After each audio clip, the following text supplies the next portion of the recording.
All right, welcome to the Golf Podcast Live. I'm your host, Rafael Kalamat. We are, as usual, at Mindshare Workspace in Mississauga, Canada. With me is Michael Bleackley in Vancouver. He's over at the ECS Agency Studios. And today we've got a very special guest, a two-time PGA Tour champ, performance strategist and coach right now from Washington, USA, Rick Fehr. Rick, welcome to the show. Thanks for having me on, guys. Look forward to chatting. Absolutely. Well, we're so thrilled to have you on. You know, one thing we always get started with, Rick, is getting to know the person we're talking to, because our listeners and our watchers don't really know some of the guests that we have. So tell us about who you are, how you got started in golf. Take us back to when you got started in golf, winning the state, and national junior championships. You've got quite the career with, two-time All-American over at Brigham Young University, as well as a low amateur at the Masters and US Open, something that I learned. And so that's pretty amazing career. Then we go into your wins and so on and so forth. But tell us how you got started. Yeah, so grew up here in Seattle, Washington. My father played a lot of golf and actually was a very accomplished player himself. He actually at one point never played professionally, but he won our Washington State Open one year. 20-time club champion at our course. And so I was introduced to golf at a young age. At least back then, it seemed like a young age when I was 10 or 11 years old. Did start out caddying and then had the opportunity to play. Very fortunate to have a golf course to play. We were members at Sandpoint Country Club down here in Seattle. Mm-hmm. And had some early instruction from Ron Hagen, our head golf professional, and basically how to hold it, some basics. Yeah. And then I played a lot of golf, fell in love with it and played a lot of holes of golf and sort of learned on my own, so to speak. And my game developed quickly. I was a pretty good athlete, played some other sports, but fell in love with it. And at an early age, started winning golf tournaments. And that just, I seemed to be able to raise my game to the next level continually. So as a young junior, and then as a 16-year-old, I think you mentioned I won a national junior and went off, was recruited and played college golf in the All-American status. So your previous guest, Richard Zokel, fellow Canadian up there, we were on an NCAA championship team my freshman year. Yeah. And then it just transitioned into professional golf. I got out on the PGA Tour within a year or two of leaving college, and very few players can do that these days. It's a little different system, but and had early success. Won my first full year, and had a nice long career. Not to say there weren't some difficult stretches and difficult years, but I was fortunate to have a 17-year career out there playing. Yeah, it's pretty amazing. And what was the path to the tour like from college to the PGA Tour? Did you go through the Q schools, or what happened there? Yeah, so a lot of your listeners who are not my age or older, I don't know if they're aware of it. So there was no Korn Ferry Tour. So it was the PGA Tour only. And so the qualifying tournament, or the series of qualifying tournaments in the fall, were guys like me attempting to go get, at the time, one of the 50 spots at the finals to go directly onto the PGA Tour. So the qualifying tournament there were no Korn Ferry Tour in between, so it was all or nothing. I failed my first attempt, and then journeyed down to Southern California to play some mini tour events. Had some success, was making some money, and played some open or Monday qualifiers on the PGA Tour. And my first successful one was the Houston Open, and I think I finished 30th, so made a nice check. And then we had a tournament up in New York called the Westchester Classic, and went up there and finished 20th, and then had qualified for the US Open, and was in contention over the weekend and fell back to 9th. I was in the second to last group, both Saturday and Sunday. And I had made enough money to get what was called special temporary status. So I had conditional status the remainder of that year. And well, make a long story short, kind of played my way onto the PGA Tour. Yeah. That's pretty amazing. With Brigham Young University produced a lot of players, even our own Mike Weir played out of there. you talked about being a winner at the 86 BC Open, it was, and then the 94 Disney. Not many players get to say they've had 41 top 10 finishes. So, that's a big accomplishment in itself. But when you see the purses, you talked a little bit about the money, getting a bit of money is a lot different than what kind of money we're talking about these days. The tour being what it was, compared to other major league sports, was very different back then. We're now catching up to like Major League Baseball money when it comes to the Live Tour. Your thoughts on the money and how it's changed from the days you were playing to what it is today?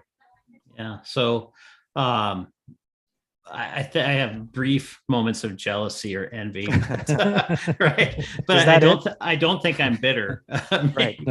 Catch me in a week. No, I think it's fantastic. I think it's fantastic, and I actually, not to diverge, but I was elected by my peers to serve on our PGA Tour policy board for a few years, and at that time, this was the early '90s, and not that I had an agenda, but I felt like we were finally getting to a place where we could do a little bit more for the players who find themselves out there that are actually losing money. Like, we had a number of players that were on the PGA Tour and were having a crummy year, and their expenses exceeded their income. Yeah. So that kind of dates myself. So so I love seeing the growth of the game. I love seeing that. We can talk about the Tiger effect.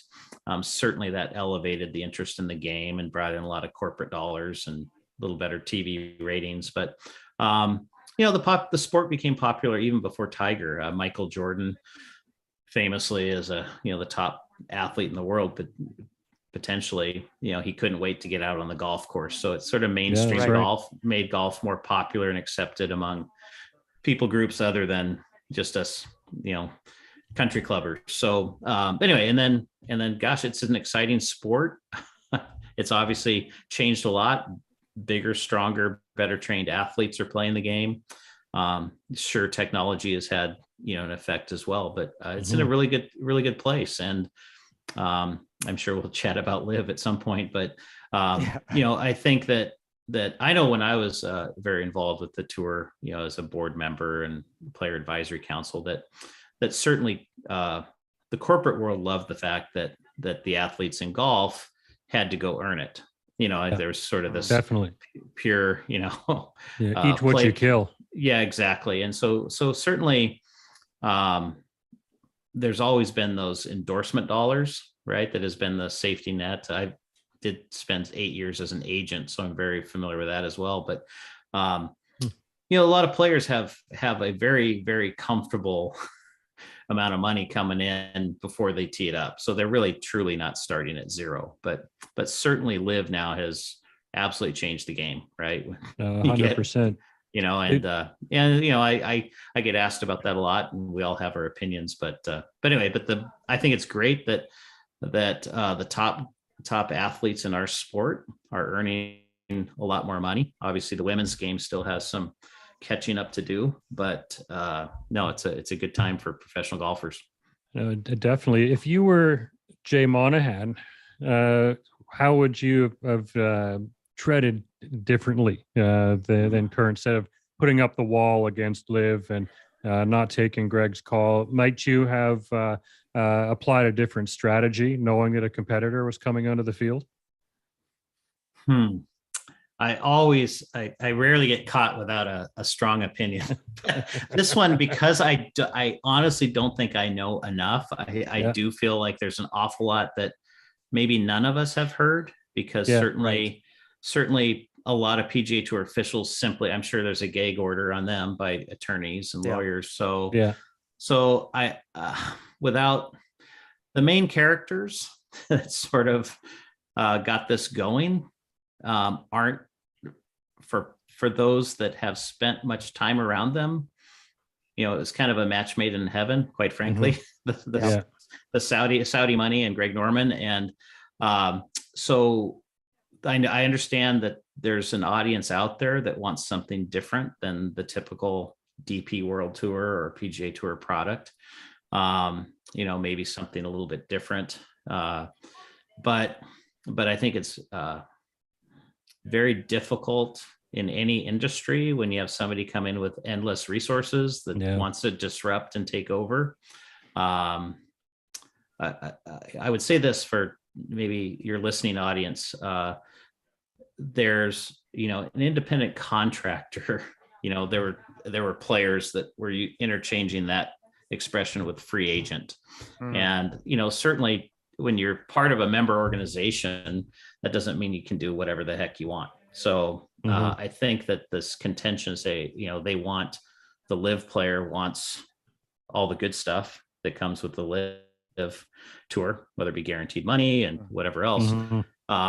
But to then think you can pick and choose and come play random PGA Tour events whenever you want. I think it's a very important piece of the business model for a PGA Tour to have the obligation of the players to support the tour. And I absolutely agree. There's a lot of talk about the fact that none of these players want to play the PGA Tour because they can't get their official world golf ranking points. So that's one of the main reasons why the players kind of want to flip over. However, I do see the point of view where if you've made your decision and you've made your bed to go to another tour, stick to it. They're trying to fast track the process. And understandably so, you're just continually falling down the rankings. And so the players are very anxious. They were probably promised that things would develop very, very quickly. So they may be regretting it. However, the money kind of compensates the fact that they're losing their official world golf ranking points. At the end of the day, this is not good because it's gone to litigation. And this may very well go on for a very long time. Now with the MENA Tour, and Correlation, which was a sort of a tour for developmental golfers. It's gone from a purse of $75,000 to millions of dollars. So there's a lot of controversial aspects to this. We don't know how far that rabbit hole goes. The players have benefited on both sides. I think it's fast-tracked the PGA Tour to better their product, to create something that the players really love. More so than they ever did. So they're the real true winners. However, there's those who got stuck in the middle of not getting their points because they're still young. They want to be competitive. They got their juices firing. They want to make the Ryder Cup, President's Cup teams. They want it. And then you have those young college players just coming in, and their first taste of the real world golf, professional golf, is on live. And how many options will they have afterwards? So there's a lot of topics of conversation here. Your thoughts on maybe one or two things? It's very complex. There's so many different pieces, in my opinion, right? So it's and they are all interrelated. But I think that I understand that. For here, I am a U.S. born player, so the PGA Tour, that's very convenient for me, right? It's at the time, if that was the elite tour, hey, I'm playing in my home country and all that. And when my career started, we didn't have many international players playing full time on the PGA Tour, but they were attracted by the money and the exposure and all of that. So, and that was obviously a more difficult thing, for Greg Norman to play the PGA Tour, obviously he settled into Florida, but any international player is making a bigger sacrifice to play a full schedule in the US. And so, and I think over time, I think that part of it, and I can't speak for international players, but I think some of them, there's a form of resentment that, because certainly DP World Tour is a great stage, and I don't want to say it's in decline, but it was a more prominent tour when I started, because, the Seves and the Sergi, all those players, and Westwood, they would play very full schedules in Europe. And so things change over time. And now we have this new player, the Live Tour. I don't know what the business model is, and so, right. And I think that, obviously the early negative reaction was the source of the money, right? And that's, everybody has a different moral view of that, right? So, and then I look at it as, hey, Amazon, it's convenient. That's where the hypocrisy is, right? There's But so many American companies doing business in Saudi Arabia. I could just name a whole slew of them. However, we don't want to get into, politicizing everything with these companies. But the LET tour is sponsored by the Live Investment Fund, which was just played in New York City, where Lexi Thompson won. So I just feel that, and that's not getting any attention. No Yeah. one's going to say anything about the ladies tour because Well, they're trying to grow, they're trying to gain the sponsorship. And Right. so it just drives me bananas. So obviously there's things that have been said and done that need to be addressed. I watched a little bit of the LPGA event the other day, and the announcers were talking about the fact there's no protesters there. And here we are, the LPGA's at a Trump course sponsored by Aramco, Saudi money. It's like screaming for the Twitter mob to show up and speak up about it. So yeah, I always found it interesting that the PGA Tour players that left are held to this a different moral compass than the rest of the sporting world, F1 included. That all do some sort of business with Saudi. Yeah, Mike, we talked about this a lot. The fact that, as independent contractors, they're getting scrutinized for making a decision that's, the money's really generational. They're really able to take care of themselves. They don't know how long their careers are going to be. They're able to pass this on to their children, go into different business ventures. There are many reasons why they're doing that, but the companies themselves are not being scrutinized. There are a board of directors. People are making decisions to, either have their company do business in the US with the Saudi fund or to be in Saudi Arabia. But anyhow, that's a pretty heavy subject. Let's just let's just pivot a little bit and talk about, Rick, how hard it is to be out there and as a player to get on tour and what it takes. You hear all these stories about guys living in their cars back in the day and trying to make a go at it. And I think you lived in that era where that was kind of phasing out, but that was still happening. And that's why you've devoted all your time is with working with players, coaching, strategizing. Tell us a little bit about that, those terms. How do you strategize and work and coach players? Yeah, I think that those of us like yourself, Rafael, that are in coaching, that most of us, are motivated by actually helping the golfer enjoy the game more and play better, right? And competitive players are really highly driven, and they're laying it on the line. How can I personally help them? I feel that a strength of mine is in watching a player and in having conversation with the player, to identify where we need to go, as far as becoming a better player, more complete player. For example, a younger player, a junior player that is passionate about the game, still has so much to learn, right? I mean, it's like, the swing may look fantastic, but they're not shooting decent scores. They have no idea how to manage their way around. Mm-hmm. And then, like, working with some college players here in this area, and their technical skill development is, a lot of times it's complete, but they're not yet playing at the level they want to play at. So to help to really recognize whether that be, and that focus that I have has driven me to learn a lot about a lot of different things, right? Because as much as I developed great instincts for myself and how to play, but truly, and I think I did a pretty darn good job on the mental emotional side without much training, but it led me to want to know more about, the neuroscience of performance and the mental game. And then certainly I don't want to be exposed with not understanding biomechanics. So, right. Cause it's be good. So I just feel like as coaches, I myself included, we're always trying to upgrade our software, so to speak, so that we're much more efficient and accurate. And I have I'd say, a fear of actually making somebody worse. Right. And I mean, I'm very confident that I don't do it, but that's my approach is pretty conservative when it comes to structural changes. Right. So, so obviously somebody that's new that doesn't have much skill, you don't have to be quite as careful with the scalpel, but the better players be very, very conservative in approach. But I want to have a deep enough understanding to where it just happens a lot easier, where I know, okay, this is the direction we need to go with this player, and this is where the focus of attention needs to be. So that's where that strategist comes in.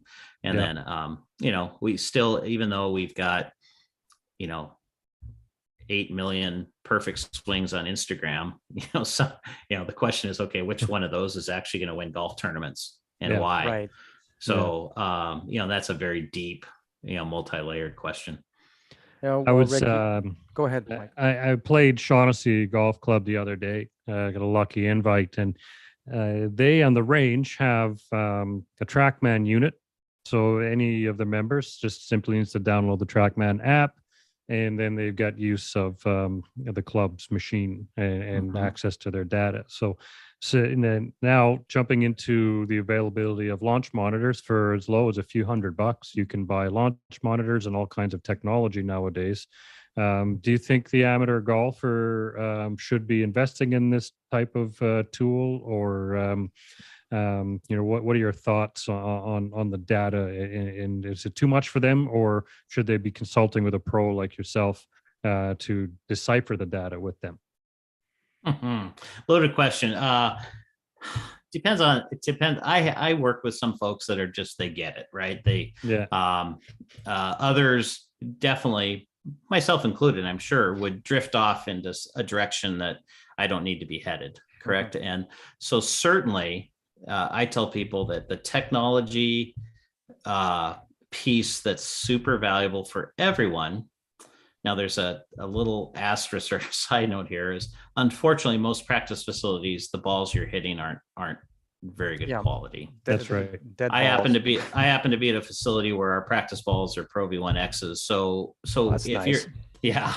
Very few places like that. But my goodness, if somebody's serious about the game, wouldn't it be nice to know how far every single ball you hit carries? Yeah. Right. I mean, right. So I would think most of those TrackMan set up on practice ranges at professional events, that's probably every one of them is paying attention to that. Right? Rick, I remember bringing a masking tape to the range or the golf course and working with my students. And when they hit a good shot and they like their yardage, is putting tape on their shaft and writing the yardage down for them. Right. And walking out the yardage.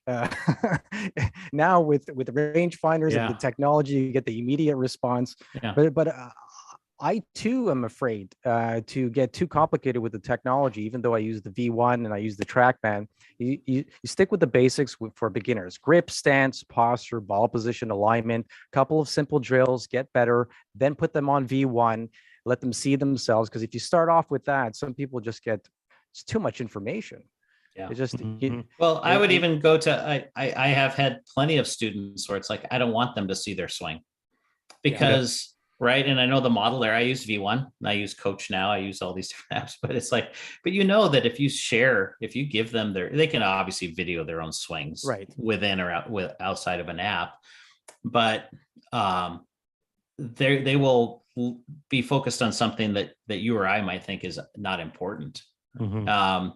It's like I'm not an necessarily appealing, very attractive person, but you could find somebody that's very attractive, and I promise you, when they look in the mirror in the morning, they notice the things they don't like. And I think that people, when they look at their golf swings, I had a young girl come out, really good player, 13-year-old, and she's shooting incredible scores, and I was trying to encourage her. She wanted to see her swing, and it just looks fantastic. And she says, "Oh, it looks all crunched up. It looks whatever." And it's like, no, it's great. So then I'm going to go find a bunch of swings of top LPGA players that look like hers to let her know, no, it's okay. Right. Yeah. And I've got myself sort of in some muddy water by saying things like, I think a player's swing development could be complete when they're 16 or 17 years old. I agree. You know what I mean? It's like, because you end up yeah. going back to what you started with. We're looking at Ricky Fowler this week and going back to Butch Harmon and kind of going full circle and getting his old swing thoughts back and the groove he was in when he was younger. I think we find something when we're young in our flexibility, and everybody's got a different body type. You grew up at a time where swings were individual, very individual. People swung the club the way they learned how to dig it out of the ground, right? So, upright, flat, unique follow throughs. And we've gone away from that model to back in the early 2000s with technology, and everybody wanted to look like Tiger Woods and Adam Scott. Actually, Adam Scott looks the way he does because of Tiger Woods. Yeah, sure. And I think that some of it has to do with coaching. And currently, right, the coaching model now is becoming less in person, like more remote, and I think a lot of coaches have found enjoyment in that. It gives them a little more freedom and flexibility, right, to work and work with a client halfway around the world. And we do get stuck with, okay, what can you do remotely? And you can look at golf swings, right? And you can suggest changes. And then I've been around long enough to, everybody came to me, 15 years ago, teach me, I need more leg, right? Yeah. So that was the big deal. And I don't hear that much anymore from people. It's like the whole stack and tilt, or is that? Yeah. So we have that phase, and then shallowing now, right? Shallowing the shaft. Now we can talk about. You can get Sasha McKenzie or whoever you want on here. And we can talk about where's that center of mass moving? Why is that beneficial? Why can you? So there's reasons for it, but I look at Tiger at his best, and do you see the shaft shallowing much? And so, right. I'm just saying that. So there's we're in a world of where people are, I think, promoting certain things as absolutes, and I'm not so sure they are. But to your point, different body types, right? Big and tall, thin and wiry. Right? But if you look at, Spieth was number one. Is that a model swing? And DJ does his thing, and they're great because a great player did them, but you wouldn't pick them out of a lineup, in my opinion. If you saw a bunch of golf swings, and you just can't detect it based on what you see on video. Yeah. Let's take Freddie Couples this weekend, for example. He shoots probably the round of his life, shoots a 60, probably 7 birdies on the back nine, and 5 birdie, 12 under anyhow. He's very upright. He's very upright. It's very smooth, like syrup coming through, beautiful swing. And then you look at someone like Harold Varner or Ricky Fowler, really, really flat below the right shoulder at the top of his backswing coming through. And Ricky steepens it in the downswing. Yeah, that's right. So, it's like there's different combinations, right? Yeah.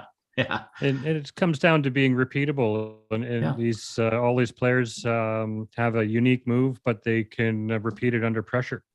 Yeah. And I will interject just a brief story that's relative to me, is that I didn't really focus a whole lot on swing mechanics. I'd get out there and, I'd figure out feels and try to produce shapes and, obviously hit it solid, hit it high, hit it low, curve it one way, curve it the other. I was pretty much ready to go.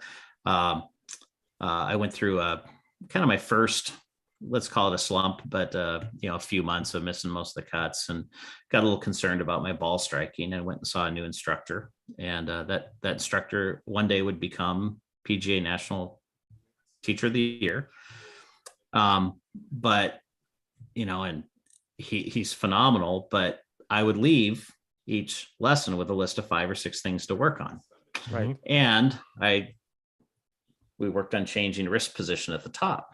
Oh. And what happens is, a good player, when you're playing poorly, you're pretty vulnerable now. Like, your confidence level is low, and you're in front of an expert, so you're all ears. Well, I worked for a number of months to change my wrist position at the top of my swing, and I couldn't hit it at all.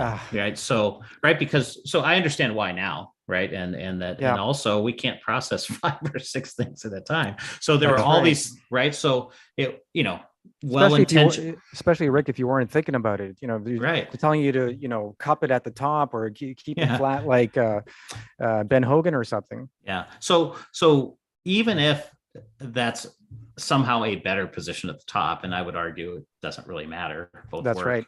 if we have the right matchup. But you take and I know John Tiller is a phenomenal coach. He's the one who's worked with Rick Fowler lately. Right. And, I'm sure everything that they worked on was a positive thing, and there were reasons to do them. But I think potentially, if the experience was anything like what I went through, is that you have disrupted, right? You have disconnected the feel and something you relied on, to hit golf shots. And so I think that good players basically work back from the skill of hitting a golf shot. And that somewhere in there, like I have success with players without discussing mechanics. I'll look at it and look at their swing pattern, which is inefficient. And I think of what is the golf shot or the shape that if they hit that shot, they'd self-organize all those things we'd want to change, meaning they're steep, they're working across the ball, and all that. It's like, well, a high draw, show me a high draw. And you'll see if you videoed the before and after, it looks like two entirely different swings. Right. The shaft was shallower, everything else. And we bypassed, this task list of, okay, Right. do this with your wrist, do this with whatever. Now, that doesn't work all the time, but I'm going to give that a try first because that's more pleasant for both me and the student. But yeah, I don't know if that makes any sense. Oh, absolutely. Yeah. It's an issue of communication, how the student understands what you're trying to teach them and project, because sometimes there's several ways to explain the exact same thing. And when it comes to, being more inside out and trying to draw the ball, I find that some people get it right away and you could throw down your alignment sticks and do something very simple. And then others, you need to try different things. Yeah. So it might get to a point where they do need video because well, and quite frankly, not everybody that comes to our lesson tee is a decent athlete. Yes. And that's, I don't mean that disparagingly of anybody, but there's just, listen, we're seeing now that good athletes win. There's, we're here in Seattle and we've been really excited about our baseball team, and we experienced what your Blue Jays experienced. We had a big lead, lost it. But one of our young up and coming pitchers, George Kirby, is I've heard he's good at everything he does. Like he beats everybody at ping pong. He's the best golfer on the team. He's right. So there's just some people that aren't going to need much coaching, right? Yeah. They just, if they understand the concept and the objective, you don't need to get too involved. And then others, right? It's a lot of work and they're exhausted and so are you, Rafael, and me, the coaches, right? Because some of them are a little harder work. Yeah.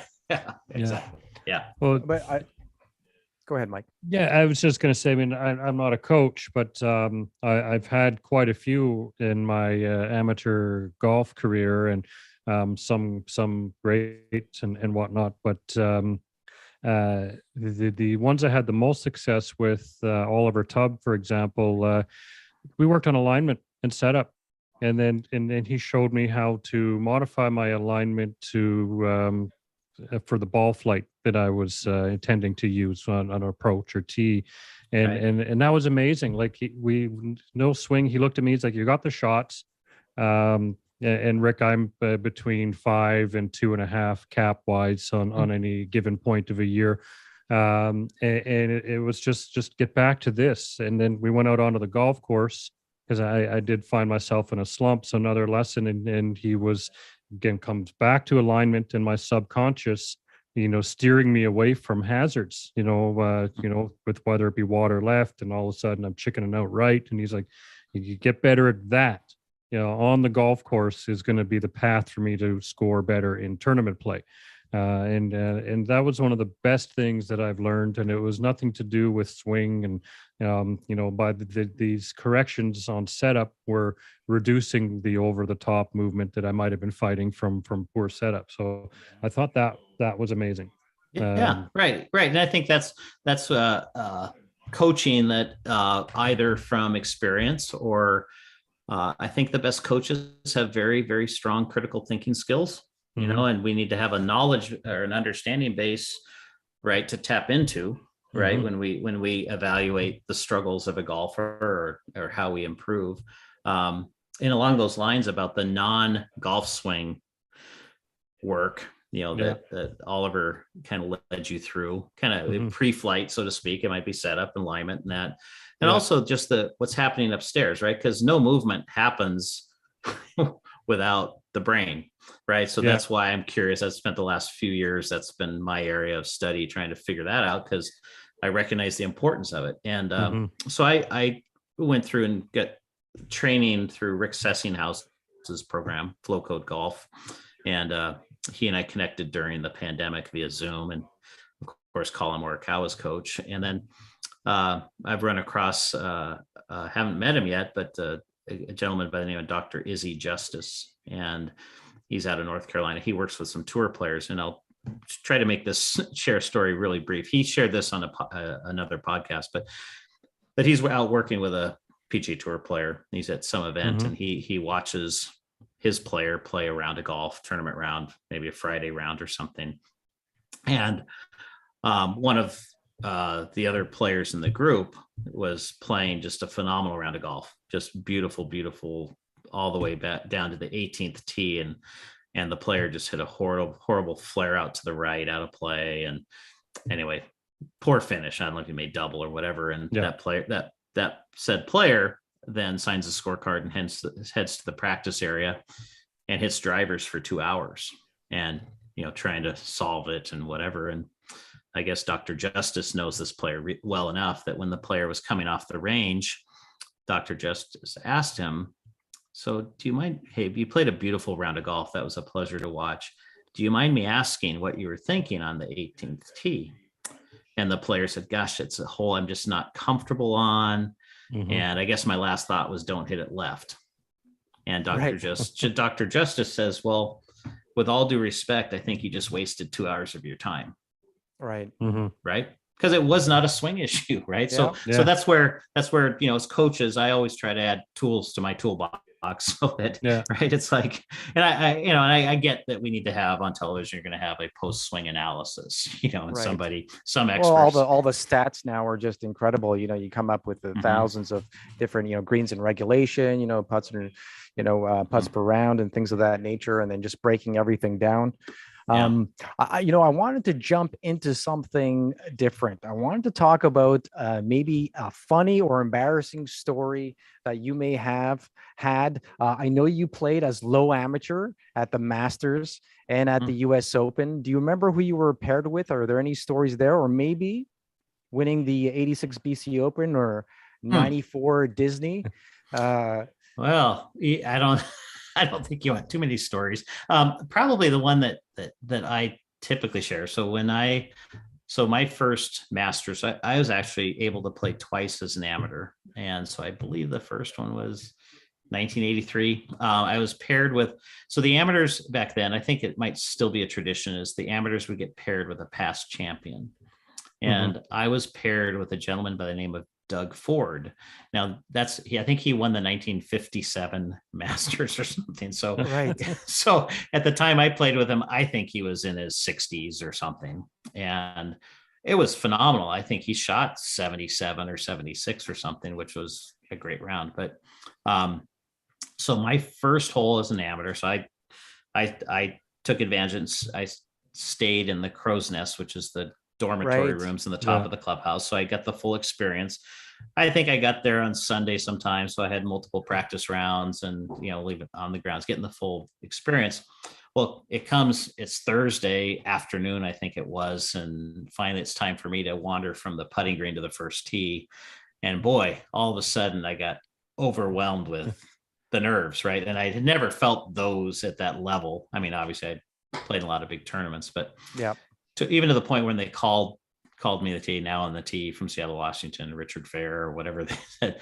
When I was teeing it up, my hand was shaking. I've never had that experience. I was worried if I'd even be able to get it on top. At least you didn't soil yourself. That's good.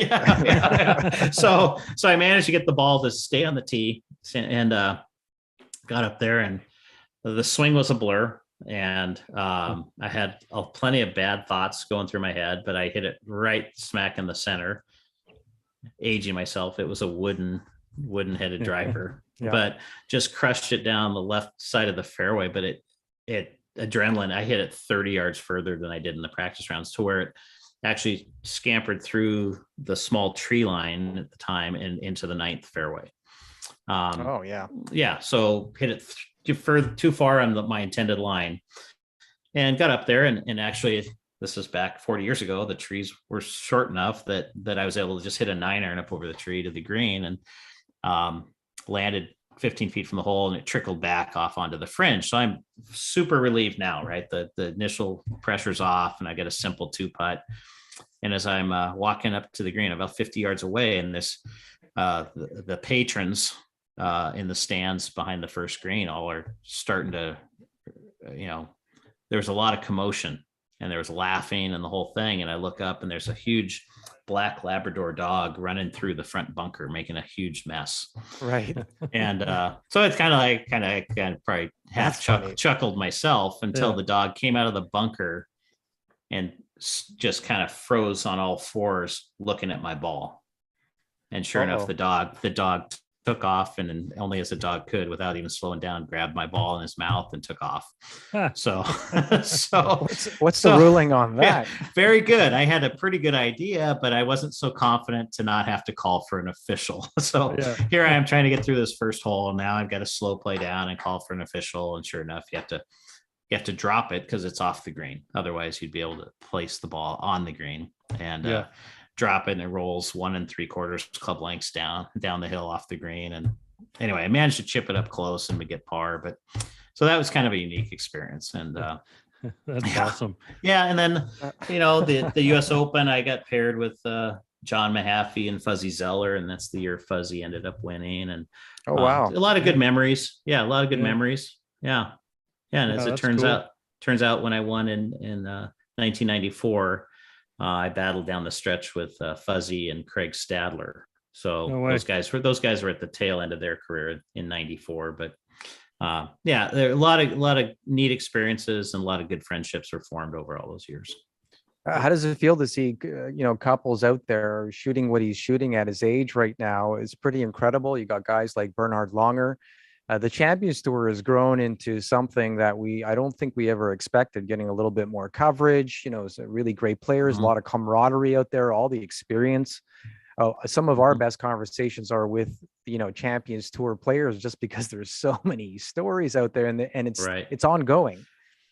Mm-hmm. Yeah, it is. And I don't think it's a huge draw. I think it's a smaller audience, of course, that are interested in watching those guys play.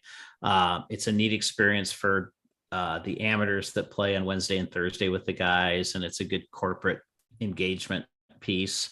I don't think the ratings on Golf Channel are too large, but it's for the players, it's a reunion. I played out there briefly. And it's guys that for me, I hadn't seen in probably 6, 7, 8 years. And it's kind of good to see your buddies again. But to your point, it is highly competitive. It wasn't the same in the early days. I don't know if you guys know who Jim Thorpe is. Jim played out there all the time. Oh yeah, he's classic. Great personality. And I'd have lunch with him a few times. We had a good time, and I'm pretty sure he knows my name, but he'd always call me Pro. I think he called everybody Pro. He went on. He says, "Pro, I feel so bad for you guys." He says, "Back in the day, I could just roll out of bed and top 10 it." And he says, "Now it's just a competitive tour now. Right. Guys have stayed in shape and the whole thing, and so you can't just show up and make money out there. You've got to." They play at a very high level. Yeah. And Jim Thorpe was quite the hustler in his day. Wasn't he known to be, digging up cash at the country clubs? And, from what I recall, little bits of information here and there. Yeah, you may know more than I do. I didn't know Jim that well when he was playing on the PGA Tour, but great guy. I mean, Yeah. there's a lot of different personalities. I think there still are.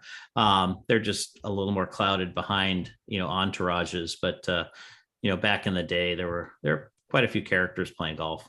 There was. I mean, I was quite young, but I do remember watching Trevino and Rodriguez, and obviously Arnie and Jack were much younger then, so they're competitive. But I'm glad I got to watch those players, even though I wasn't as like addicted to the sport as I am now over the last 30 years anyway. But there definitely was great characters, and everyone's guarded now, just because we got to watch out what we say, and otherwise you're going to be canceled on social media. It's just it'll be headlines. It's there's a lot of stories we hear about former players that it's like it would be exposed these days. But that's unfortunate actually. But it's a fun game. There's a lot of excitement at all the levels, and the Champions Tour audience I know is probably a small portion of the overall golf audience, and products now like Live, which where we started off with that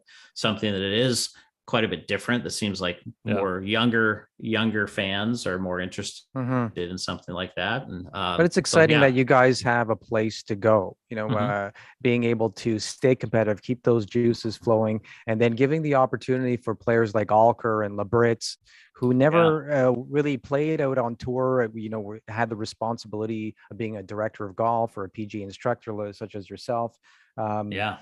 And then going out there and playing and winning and living their dream. I think we saw a glimpse of what the Champions Tour can develop into, because we've got players like Duval and Leonard. Phil Mickelson came out last year, and you saw the numbers just skyrocket. And with Tiger Woods right around the corner, rumor has it that he knows all the records on the Champions Tour, and he knows them off by heart. I wonder if he's got his stuck behind his headboard on his bed, because I wouldn't be surprised. I hope you're right. I hope those players are interested in playing on that tour when they're 50. I don't think Live is going to help. There's not a lot of money to be made on the Champions Tour. And so I think what we're going to need to see is those guys are doing it because they want to continue to play and compete. But I don't think it's, certainly the Labritzes and or even myself. I mean, it would change my financial world to go out there and have success. But we are going to have a generation here of guys that have made how many tens or hundreds of millions of dollars, and then to go, compete for what would be a modest, check. Anyway, but Scotty Perel is another name that that's right. That has, his world has changed, and he's competitive every week. We hope so. Mean, if Tiger does grace us with the presence on the Champions Tour, it's going to be exciting. It would be, people would flock out, and might help the purses and might increase them a little bit. But I just hope it's their way of giving back to the game and going out and still playing competitive golf, because I believe that doesn't leave us. Because I love playing amateur golf tournaments, and I will probably keep doing that until I can't. So I would have to think that drive still exists in some of these guys. I'm excited about PGA Tour golf. We grew up watching you guys play. The whole reason we got into the sport was because of that generation playing in the 80s and 90s, and we loved watching it. I'd love to see the PGA Tour stay stateside. Seeing them go from Vegas to Japan, now back to Carolina, I feel like it doesn't make sense schedule-wise. It's really hard on the guys. We don't need to be traveling all the way around the world.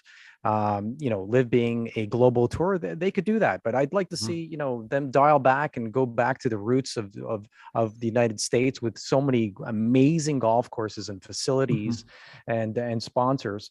That'd be great to see. With your experience, Rick, 21 majors that you played in, that I counted. I don't know if that's right or not. Might be.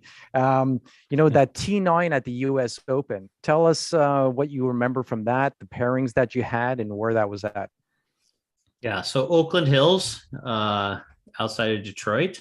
Yeah, sadly, I don't know if you guys saw the clubhouse burn totally to the Yep. ground. So Mhm. this last year, I believe. But yeah, I had played. I was not a PGA Tour member yet, and had just gone through the whole local and sexual qualifying. Got back there, and gosh, it's a long time ago, but yeah, my game was good at the time, and I had some confidence, and I went out and shot, I think, 69 the opening round, and so was up there near the lead. I not looking at first. I don't know if that was top 5 or top whatever it was, but I followed up on Friday with a 67, and Nice. at that point, I believe I was tied for third, maybe. Yeah. And so now I'm in the second to last twosome on Saturday, with probably a 3:20 tee time. And That's a lot I'm of time to kill. literally, I kid you not, I was staying at a Motel 6, down the road, and I slept very well, but I woke up at 6:30 or 7 in the morning, and I've got to deal with, what do these guys do between 7 a.m. and 3:20? Right? So it's just a new experience, right? And I kept myself busy, I guess, somehow, but there's just those things you learn for the first time. And I think I can't remember what I shot, but I was still in the second to last group on Sunday, but a little further back from the lead. And that's the year a gentleman from Taiwan, TC Chen, had been leading, and on whatever the 4th or 5th hole, he's famous for the 2-chip, the double chip, which now is not a penalty, right? Yeah. But at the time it was. Yeah. And I'm playing in the group in front of him, with Dave Barr. Oh yeah, there's another Canadian. Yeah. Canadian. That name. Final round with Dave, and we look up, and all of a sudden we're back in the tournament. And so, I mean, he was a lot closer than I was. But anyway, so that was that tournament was kind of famous for TC Chen's double chip. Yep. But between us guys, Dave Barr should have won that golf tournament. He hit a beautiful tee shot on 17, long par 3, that just skidded through the green. He didn't get it up and down, and then he drove it in a fairway bunker on 18 that he had to lay up from, and he ended up losing by 1. But he was one of the best ball strikers in our era. Kind of not known much for that, but anyway, yeah, there's your Canadian that should have grabbed a U.S. Open in 1985.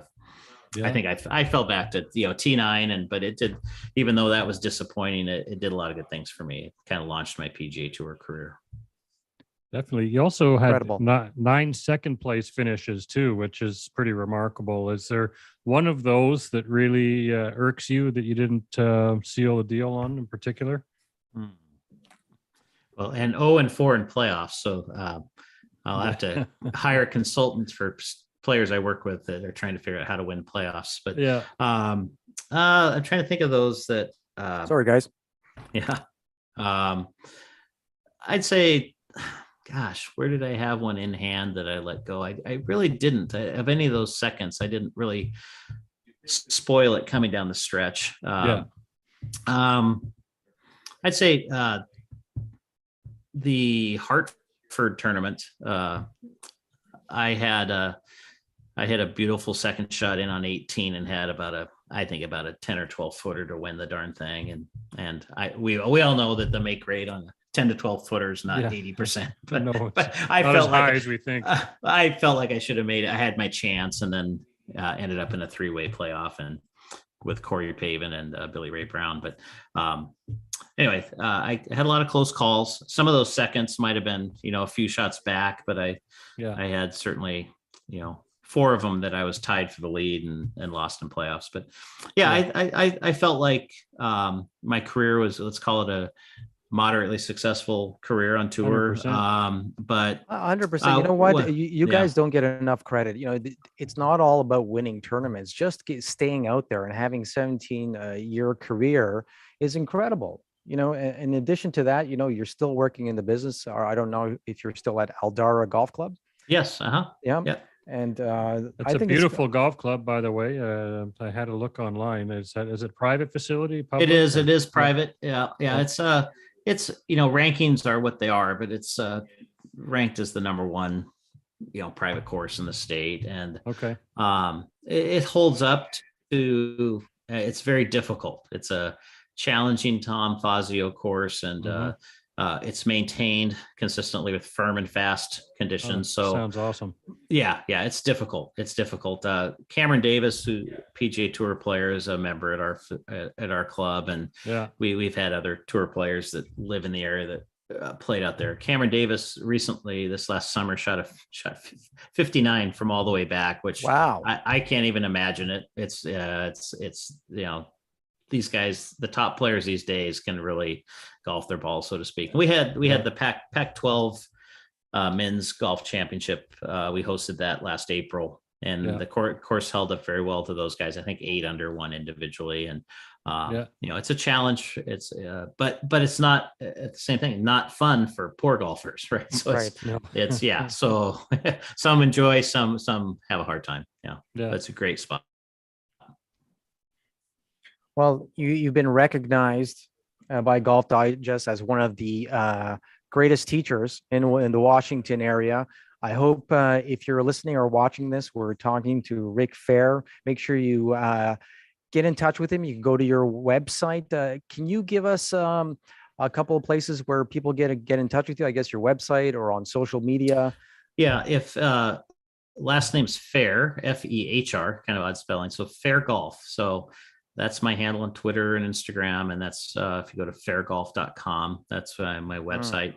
So I've recently negotiated the ability to work with golfers who aren't members at Aldarra. So, that's a positive. Great. And so looking forward to helping plenty of players. And I'm this winter, going to be transitioning, offering some programs, remote and in person. So there'll be some nice opportunities for people that are interested in working with me.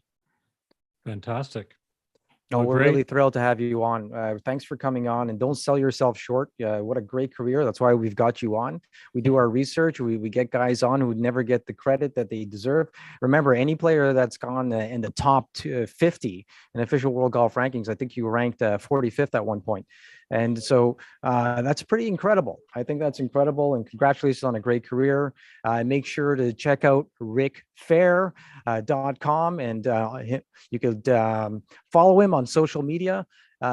Mike, do you want to sign us off and mention Absolutely. A few things? Please subscribe, like, and share any of our pods. It's on YouTube right now, and it will be on all the podcast platforms tomorrow. So any engagement would be appreciated. And thank you, everybody. I hope you enjoyed it. And thank you as well, Rick. I appreciate you spending the time with us. And Raf and I will be coming down soon. So okay, yeah. Please let me know, and we'll get you out for a round of golf. And I appreciate having me on. And nice for some of us old guys that either folks have not heard of or have forgotten. I think that there's a lot to be learned from a lot of the veterans that have been around for a while. So it's a lot of fun to do it. Yeah.